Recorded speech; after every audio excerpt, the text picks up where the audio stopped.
Burma Independent Voice. The Honourable Phil Twyford. Mr Speaker, the people of Myanmar are bravely resisting one of the most brutal military dictatorships in the world today, and they deserve our help. The war criminals running Myanmar are planning to hold elections before the end of this year. But this is not a general election, it is a general's election. It is a cynical repackaging designed to make the military regime look civilian and attract the international legitimacy that the generals so desperately crave. It cannot be free and fair. It is a sham election. The regime is only planning to hold it in some of the country's townships because they don't control most of the country. No genuine opposition parties will be allowed on the ballot, and it's clear that people will be forced at gunpoint to vote. The regime has in recent weeks passed 3 repressive laws criminalising the criticism of the elections, and there are currently teenagers in jail because they dared to criticise the elections on Facebook. In the lead up to the sham election, the military has intensified its airstrikes, artillery shelling and scorched earth operations against civilians. These airstrikes target schools, churches, monasteries, hospitals and camps of internally displaced persons. On our recent fact-finding mission to Myanmar, on Myanmar, everyone that we met wanted the international community to reject the military junta's sham election. The election has no legitimacy. It should not be recognised by the international community, and that's why Labor supports this resolution. The war criminal Min Aung Hlaing stole democracy in a military coup 4 years ago, and since then he has waged war on his own people. He tortures political prisoners, burns down villages and drops bombs on hospitals and schools. 3.6 million people are displaced from their homes inside the country, and 16 million people are starving according to the World Food Programme. Mr Speaker, through this resolution of our Parliament today, we call on the international community to stand in solidarity with the people of Myanmar. The anti-junta movement has, in the past few years, taken back control of more than 2/3 of the country. It has built an impressive unity among the various groups opposing the regime, and it has advanced a constitutional process to establish an interim government based on the principles of federal democracy.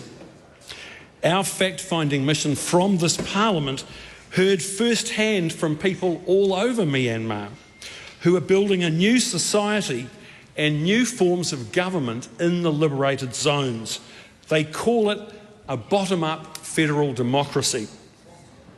Mr Speaker, the Myanmar junta is destabilising ASEAN, one of New Zealand's most important relationships.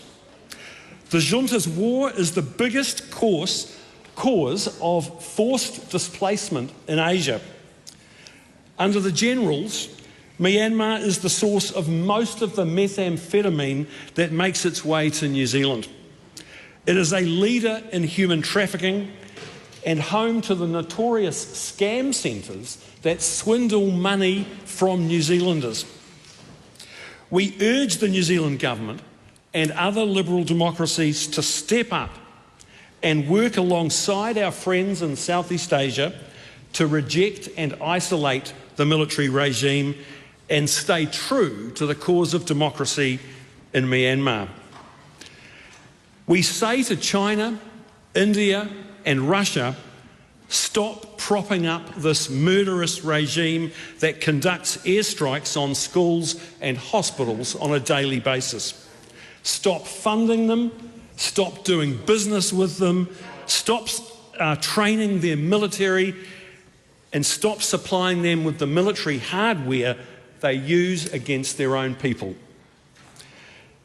To people all over the world, we say, Don't forget Myanmar. If you believe in democracy, human rights and international law, the people of Myanmar need you now.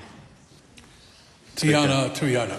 Thank you, Mr. Speaker. I rise on behalf of the Greens to support Peters to move a motion on the election in Myanmar. The Right Honourable Winston Peters. Mr. Speaker, I move that this House express its grave concern that the Myanmar military regime's elections, as currently planned, cannot be free nor fair and will not lead to sustainable peace. Regard the election arrangements as significantly flawed because there will be no genuine opposition parties on the ballot paper, and repressive laws have been passed criminalising public criticism of the elections. Consider that if held under current arrangements, the elections would not be credible. Call on the Myanmar military regime to release all political prisoners, cease airstrikes and other military action, enable genuine and inclusive dialogue with all stakeholders, and relieve the humanitarian suffering of the Myanmar people. Call for the urgent implementation of UN Security Council Resolution 2669 and the ASEAN 5-point consensus as a necessary step towards a sustainable solution in Myanmar. Call on the New Zealand Government and the international community to not lose sight of the grievous position and situation of the Myanmar people, which will not be ameliorated by this election as currently planned, and continue to stand in solidarity with the people of Myanmar and their desire for inclusive and genuine representative democracy in their country. Thank you. Thank you, Mr. Speaker. I rise on behalf of the Greens to support this very considered resolution, and I know that it will be meaningful for the diaspora Myanmar communities here in Aotearoa, around the world, and indeed in Myanmar itself. I was also on that fact-finding mission, Mr. Speaker, and as we spent some time on the border of Myanmar, we met with many people from various parts of the country, and they talked about how their villages had been bombed. They talked about the airstrikes. They talked about the impacts on their future and the impact on democracy, Mr. Speaker. So having a resolution like this debated and talked about in the House is an incredibly important move. We also spent some time feeding back to the community. Appropriate decision making is an important thing for the Green Party, and the last of those meetings was hosted by Rachel Boyack, Labour Party MP, and it was packed. Over 100 people there to listen about what we had learnt. And in that vein, I want to acknowledge the support that we had, both the cultural, social and political support we had from Pure Sandasol, Jas Sing Ing and Mikun Chunan. Being able to understand what this means and the impacts, particularly for their community, brought a revelation to me in terms of the impact that was happening there.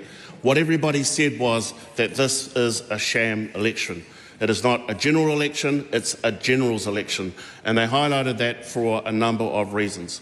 One of them is the fact that the military junta itself controls less than a third of the country.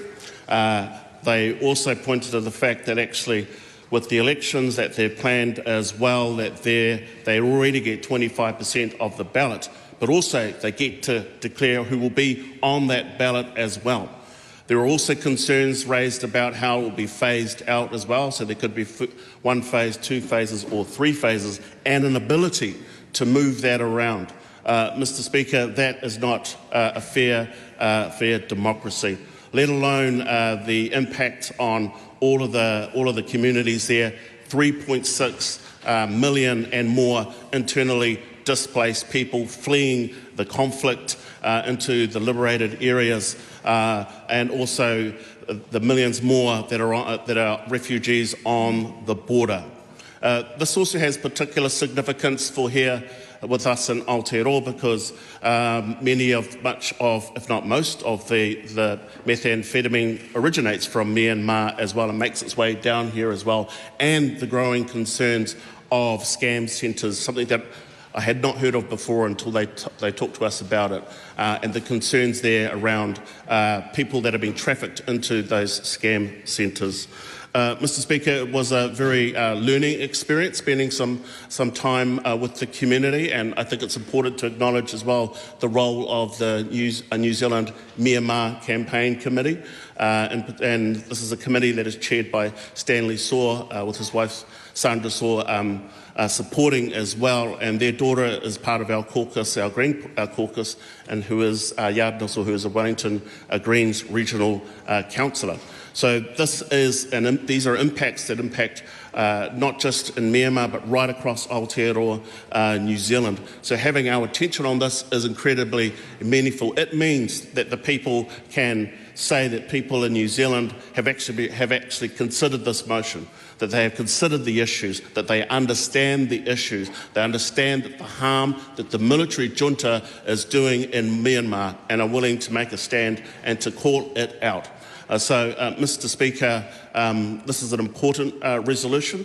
It is a meaningful resolution for the Myanmar communities here in New Zealand, but also a meaningful resolution for the communities who across the world have had to escape their homes, and also for those who are struggling on the ground, the anti-junta movement, and also noting the comments around the emerging democracy of hope, the emerging federalism of hope, and just to note that also we met with some of the young people who are trying to build a future as a part of this new emerging federalism, some of them who had an opportunity to go to Victoria University and to learn about public policy. So support in these areas is so incredibly important. I commend this resolution to the House.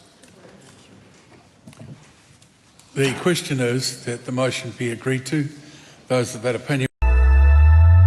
Burma Independent Voice.